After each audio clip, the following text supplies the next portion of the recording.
আধুনিক সাম্যবাদ ও প্লেটোর সাম্যবাদ এর মধ্যে পার্থক্য। প্লেটোর সাম্যবাদ এবং আধুনিক সাম্যবাদ, যেমন মার্ক্সবাদ, দুটি ভিন্ন সাংস্কৃতিক ও দার্শনিক পটভূমিতে বিকশিত হয়েছে।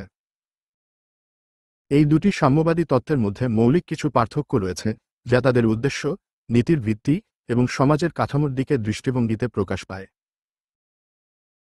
আধুনিক সাম্যবাদ এবং প্লেটোর সাম্যবাদ দুইটি সমাজ ব্যবস্থার আদর্শ, তবে তাদের মধ্যে বেশ কিছু মৌলিক পার্থক্য রয়েছে।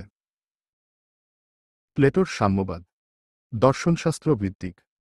প্লেটো তার রিপাবলিক রচনায় আদর্শ রাষ্ট্রের নকশা প্রস্তাব করেন। তিনি বিশ্বাস করেন যে একটি আদর্শ সমাজ গঠনের জন্য শাসকদের, দর্শকদের যথাযথ শিক্ষা ও নৈতিকতার প্রয়োজন।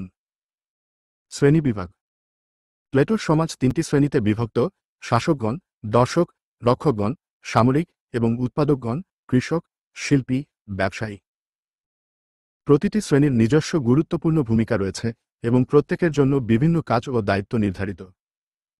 বৈষম্য হ্রাস। তার তত্ত্বে ব্যক্তিগত সম্পদ থাকার অনুমতি নেই, বিশেষ করে শাসক এবং রক্ষকদের জন্য, যাতে তারা রাষ্ট্রের কল্যাণের প্রতি নিবদ্ধ থাকে। ন্যায়ের উপর গুরুত্ব। প্লেটোর সাম্যবাদ ন্যায় প্রতিষ্ঠার দিকে বেশি মনোযোগ দেয় এবং বিশ্বাস করে যে ন্যায়ের ভিত্তিতে গঠিত সমাজে সকল শ্রেণীর মানুষ সুখী হবে। শ্রেণীবিন্যাস। প্লেটো তার আদর্শ রাষ্ট্রে তিনটি শ্রেণীর কথা বলেছেন: শাসক, সৈনিক এবং শ্রমিক।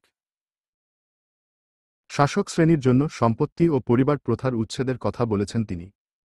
উদ্দেশ্য: প্লেটোর সাম্যবাদের মূল লক্ষ্য ছিল রাষ্ট্রের সুশাসন ও নৈতিকতা প্রতিষ্ঠা। তিনি বিশ্বাস করতেন ব্যক্তিগত স্বার্থ ও পরিবারের প্রতি আসক্তি রাষ্ট্রের কল্যাণের পথে বাধা হয়ে দাঁড়ায়। অর্থনৈতিক ব্যবস্থা। প্লেটোর সাম্যবাদে অর্থনৈতিক সমতা ছিল না। শাসক শ্রেণী ছাড়া অন্য শ্রেণীর জন্য ব্যক্তিগত সম্পত্তি থাকার সুযোগ ছিল। আধুনিক সাম্যবাদ অর্থনৈতিক ভিত্তিক। আধুনিক সাম্যবাদ সাধারণত অর্থনীতির ক্ষেত্রে ভিত্তি স্থাপন করে। মার্ক্সবাদ বিশেষ করে উৎপাদনের উপায় এবং শ্রেণী সংগ্রামের উপর জোর দেয়। রাষ্ট্রের ভূমিকা এবং অর্থনৈতিক সম্পর্কের উপর কেন্দ্রিত। শ্রেণী সংগ্রাম। মার্ক্সবাদ অবহিত করেছে যে সমাজে শ্রেণী সংগ্রামের কারণে বৈষম্য ও অর্চা সৃষ্টি হয়। শ্রেণীতে শ্রেণীতে সংঘর্ষ ও সংগ্রামের মাধ্যমে একটি সাম্যবাদী সমাজ প্রতিষ্ঠার দৃষ্টি রাখা হয়েছে। অর্থনৈতিক সমানতা। আধুনিক সাম্যবাদ ব্যক্তিগত সম্পত্তি এবং ক্যাপিটালিস্ট সামর্থ্যকে চ্যালেঞ্জ করে এবং সকলের জন্য অর্থনৈতিক সমানতার প্রতিষ্ঠা করার চেষ্টা করে। সামাজিক পরিবর্তন।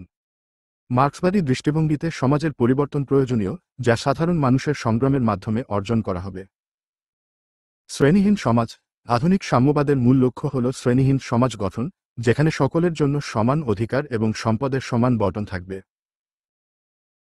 উদ্দেশ্য: আধুনিক সাম্যবাদের মূল লক্ষ্য হল শোষণ ও অসাম্য দূর করা এবং সমাজের সকল সদস্যের জন্য সুখ ও সমৃদ্ধি নিশ্চিত করা।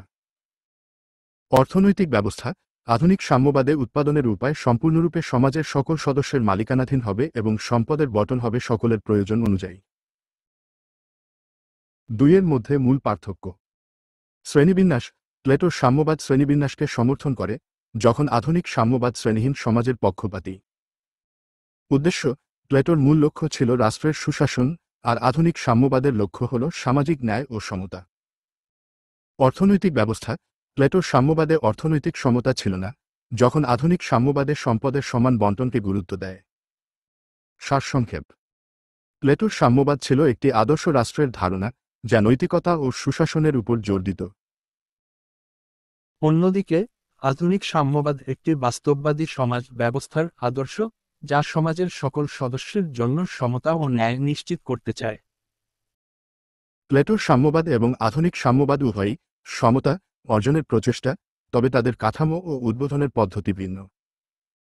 প্লেটো নৈতিক ও দর্শনীয় দৃষ্টিকোণ থেকে সমতা প্রতিষ্ঠার কথা বলেন, যেখানে সমাজের শ্রেণীভিত্তিক কাঠামো প্রতিটি ব্যক্তির কাজের ওপর নির্ভরশীল।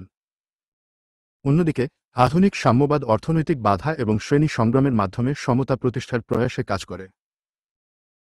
এই দুই ধরনের সাম্যবাদ আজকের বিশ্বে সমাজ ও অর্থনীতির বিভিন্ন দিক নিয়ে আরও বিস্তৃত আলোচনা এবং গবেষণার ভিত্তি প্রদান করেছে। FOISMCQ Topic Based Free Model Test. Please like and subscribe for your kind support.